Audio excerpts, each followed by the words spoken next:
All student, आज हम दिलीप कुमार गुप्ता कक्षा 9 की गणित में प्रश्नावली 1C बताएंगे, पार्ट नंबर 9। देखो बच्चों, पहला सवाल, प्रश्नावली 1C का पहला सवाल, नीचे दिए गए कथन सत्य है या असत्य, कारण के साथ अपने उत्तर दीजिए। नंबर 1, प्रत्येक अपरिमेय संख्या एक वास्तविक संख्या होती है। नंबर 2, संख्या रेखा का प्रत्येक बिंदु वर्गमूल m के रूप का होता है, जहां m एक प्राकृत संख्या। नंबर 3, प्रत्येक वास्तविक संख्या एक अपरिमेय संख्या होती है। अब देखो, हमने अपरिमेय संख्या के बारे में क्या बताया था। नंबर 1, अपरिमेय संख्या क्या होती है? अपरिमेय संख्या है जो ऐसी संख्याएं जो p बटे q के रूप में नहीं होती हैं, वे अपरिमेय संख्याएं कहलाती हैं, जहां p और q पूर्णांक है। वास्तविक संख्याएं क्या होती हैं? वास्तविक संख्या, सुनो, वास्तविक संख्याएं क्या होती हैं? वास्तविक संख्याएं रियल नंबर, रियल नंबर। देखिए, वास्तविक संख्याएं क्या होती हैं? परिमेय वास्तविक संख्या रियल नंबर, परिमेय और अपरिमेय, परिमेय और अपरिमेय संख्याओं का संग्रह, संख्याओं का संग्रह, संग्रह ही वास्तविक संख्या कहलाता है, वास्तविक संख्या कहलाता है। अब देखो, वास्तविक संख्या, ये वास्तविक संख्या है। वास्तविक संख्या में कौन कौन संख्या होती हैं? परिमेय भी होती और अपरिमेय भी होती। अब ये क्या लिखा? प्रत्येक अपरिमेय संख्या एक वास्तविक संख्या होती है। तो वास्तविक संख्या में परिमेय अपरिमेय दोनों होती हैं, तो अपरिमेय तो होगी ना, इसलिए अतः प्रत्येक अपरिमेय संख्या, प्रत्येक अपरिमेय संख्या एक वास्तविक संख्या होती है। यह कथन कैसा होगा बेटा? क्योंकि अपरिमेय संख्या इसके अंदर होती है, इसके अंदर अपरिमेय परिमेय दोनों होती हैं। वास्तविक संख्या के अंदर अपरिमेय परिमेय दोनों होती हैं, इसलिए यह कथन सत्य है, यह कथन सत्य है। अच्छा, और जैसे नंबर 3, प्रत्येक वास्तविक संख्या एक अपरिमेय संख्या होती है, ये गलत है, ये गलत है। क्योंकि अब वास्तविक संख्या में परिमेय अपरिमेय दोनों होती है, इसमें परिमेय अपरिमेय दोनों होती है, इसमें अपरिमेय अकेली होती है, इसमें दोनों, इसमें ये अकेली होती है, इसलिए ये कथन गलत है। ठीक है। नंबर 2 देखो, नंबर 2 देखिए, नंबर 2 में क्या है? देखो, नंबर 2, संख्या रेखा का प्रत्येक बिंदु वर्गमूल m के रूप का होता है, जहां m एक प्राकृतिक संख्या होती है। अब संख्या रेखा देखो बेटा, संख्या रेखा क्या होती है? संख्या रेखा देखें, ये आपका शून्य हो गया, शून्य के आगे +1 हो गया, फिर +2 हो गया, फिर +3 हो गया, -1 हो गया, -2 हो गया, -3 हो गया, -4 हो गया। अब आपने देखा संख्या रेखा पर, संख्या रेखा पर -5, -4, -3, -2, -1 भी होते हैं, जिनका वर्गमूल नहीं निकाला जाता, जिनका वर्गमूल अर्थात वर्गमूल m नहीं निकाला जा सकता है, नहीं निकाला जा सकता है। इससे सिद्ध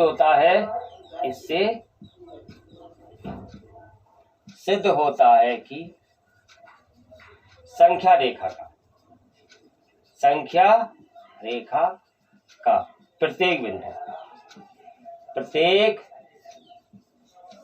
बिंदु वर्गमूल m के रूप का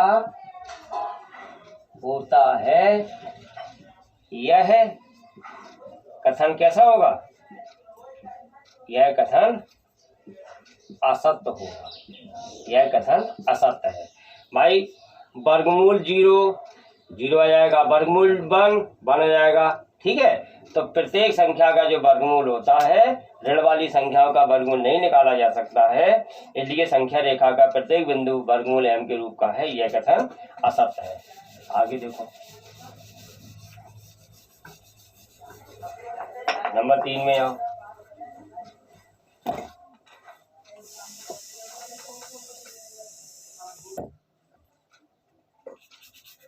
देखो प्रत्येक वास्तविक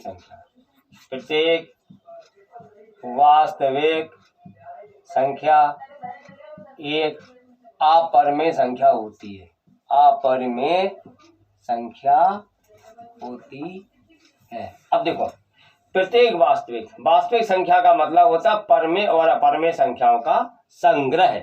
इसमें परमेय अपरमेय दोनों होती हैं, तो ये दोनों ही इसमें तो होती नहीं है। अगर ये दोनों इसमें होती तो ये सही होता। अतः यह कथन कैसा है? असत्य है। यह कथन असत्य है। इस प्रकार से ये पूरा सवाल होता है। पहला, जल्दी, क्या सभी धनात्मक पूर्णांकों के वर्गमूल अपरिमेय होते हैं? यदि नहीं तो एक ऐसी संख्या के वर्गमूल का उदाहरण दीजिए जो एक परिमेय संख्या है। सॉल्यूशन देखो बेटा, इस सवाल कैसे हल करेंगे। पहला क्वेश्चन, क्या सभी धनात्मक पूर्णांकों के वर्गमूल अपरिमेय होते हैं? अब देखो, जैसे धनात्मक पूर्णांक कौन कौन होंगे? धनात्मक पूर्णांक 0, 1, 2, 3, 4, 5, ये धनात्मक पूर्णांक इत्यादि, ये धनात्मक पूर्णांक है। क्या इन सब के वर्गमूल, जैसे वर्गमूल 0, वर्गमूल 1, वर्गमूल 2, वर्गमूल 3, वर्गमूल 4, वर्गमूल 5, क्या इन सब के मान, इसका मान कितना आएगा? 0, 1, √2, √3, तो ये परमेय हो गया, ये परमेय हो गया। ये कैसा हुआ? अपरमेय हुआ। ये कैसा हुआ? अपरमेय हो गया। इससे आपने क्या सीखा? ये कैसा हो गया? परमेय हो गया, इसका मान 2 आएगा। ये अपरमेय हो गया, ये परमेय, ये परमेय, ये अपरमेय, ये अपरमेय, ये परमेय, ये अपरमेय। तो क्या सभी धनात्मक पूर्णांकों के वर्गमूल अपरमेय होते हैं? तो आप क्या लिखेंगे? नहीं, सभी धनात्मक पूर्णांकों के वर्गमूल अपरमेय नहीं होते हैं, अपरमेय नहीं होते हैं। अपरमेय, क्या सभी धनात्मक पूर्णांकों के वर्गमूल अपरमेय होते हैं? अपरमेय होते हैं, अपरमेय नहीं होते हैं। यदि नहीं होते हैं तो ऐसी एक संख्या के वर्गमूल का उदाहरण दीजिए जिसका वर्गमूल परमेय संख्या हो, जैसे यही ऊपर दिए गए हैं। जैसे यहाँ पर वर्गमूल 9 हो गया, इसका आंसर कितना होगा? √3 × 3 हो गया, √3 का स्क्वायर हो गया, स्क्वायर से रूट जाएगा, 3 हो गया। यह एक परमेय संख्या है, यह एक परमेय संख्या है। तो सभी धनात्मक पूर्णांकों के वर्गमूल अपरमेय होते हैं, ये सही नहीं है। कुछ धनात्मक पूर्णांकों के वर्गमूल परमेय आते हैं, कुछ के अपरमेय आते हैं। जैसे √9 का वर्गमूल लिया, कितना आया? 3 आया, जो कि एक परमेय संख्या है। ठीक है, तो ये आपका सवाल दूसरा पूरा होता है। दिखाइए कि संख्या रेखा पर वर्गमूल 5 को किस प्रकार निरूपित किया जा सकता है। अब देखो बेटा, आपको पता होना चाहिए, जैसे ये समकोण त्रिभुज है, इसमें ये 2 लिखा और 1 लिखा, या 2 लिखा और 1 लिखा, तो ये 90 अंश का कोण है। तो अगर ये है तो ये कर्ण हो गया, और ये लंब और ये आधार। तो कर्ण स्क्वायर बराबर क्या होता है? लंब का स्क्वायर प्लस आधार का स्क्वायर। तो लंब का मान कितना है? 1 का स्क्वायर प्लस 2 का स्क्वायर, 1 धन 2 दूनी 4, √5, कर्ण का मान आ गया। तो इस प्रकार से हम इसका मान निकाल लेते हैं। कैसे? सुनो, जैसे देखना बेटा, ये √5 है, तो √5 को लिखेंगे 4 + 1, तो ये हो जाएगा √2 स्क्वायर प्लस 1 का स्क्वायर। तो ये आपका हो गया √8 आधार का होल स्क्वायर प्लस लंब का होल स्क्वायर। इसका मतलब है ये जो समकोण त्रिभुज बनेगा उसमें आधार, अब देखो बेटा, ये √5 को लिखा, वर्गमूल 5 बराबर वर्गमूल 4 + 1, 4 + 1 5 हो गया।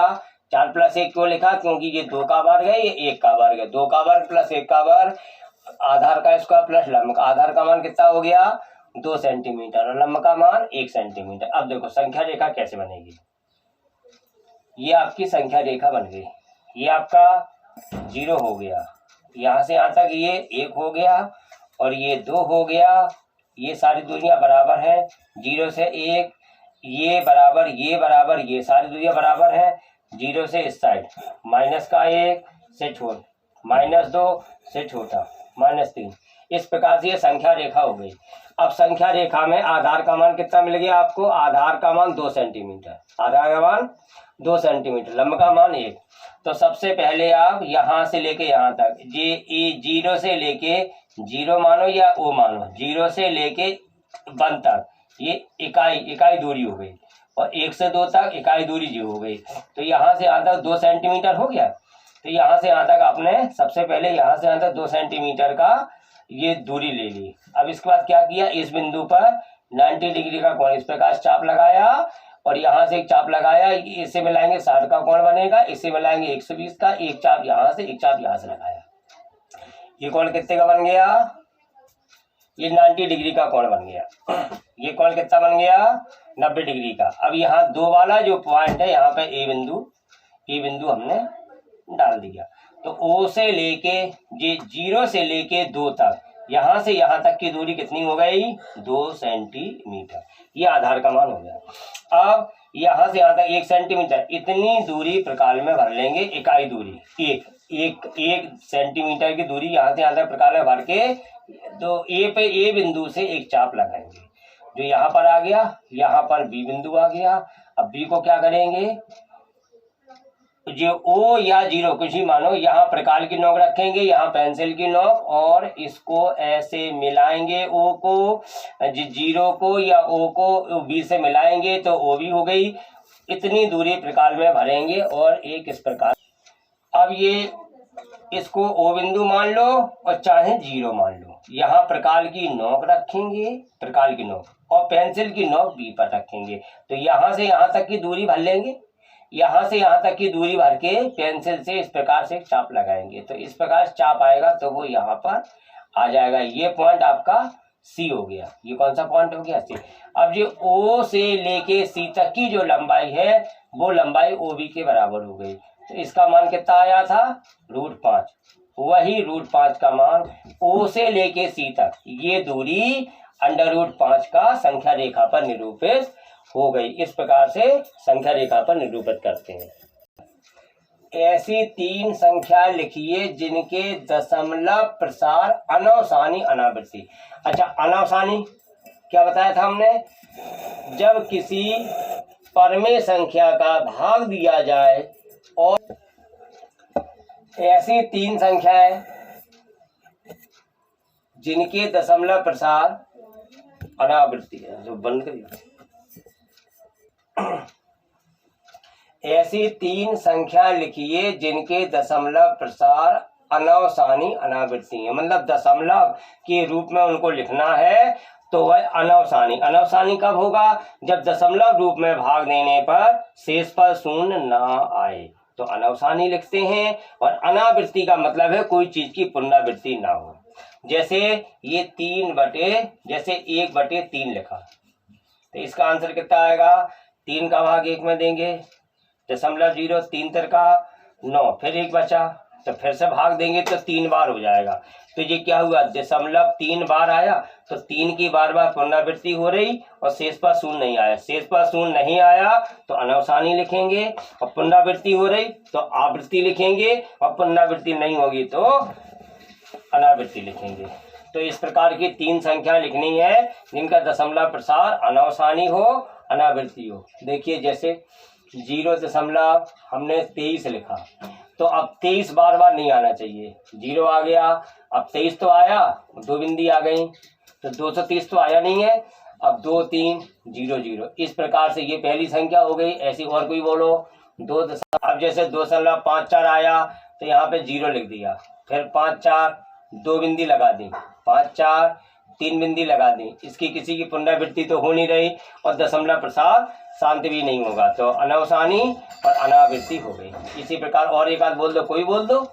यहाँ पे लिख दिया तुमने 7.32, फिर 3 2 0, फिर 3 2 2 0, फिर 3 2 3 0, फिर 3 2 4 0 डॉट डॉट। इस प्रकार से ये 3 आपकी ऐसी संख्याएं होंगी जिन दशमलव प्रसार इनका शेष पर शून्य नहीं आएगा, तो अनवसानी लिख दिया। इस कोई चीज की पुनरावृत्ति नहीं हो रही, बार बार तेज तेज तेज नहीं आ रहा, तो अनावृत्ति हो गई। इस प्रकार से संख्याएं अनवसानी अनावृत्ति कहलाती हैं। ठीक, देखो बेटा 5वां सवाल, परमेय संख्याओं 5/7 और 9/11 के बीच की 3 अलग अलग अपरमेय संख्याएं ज्ञात करनी है। देखो 5/7, तो 7 का भाग पहले 5 में देंगे।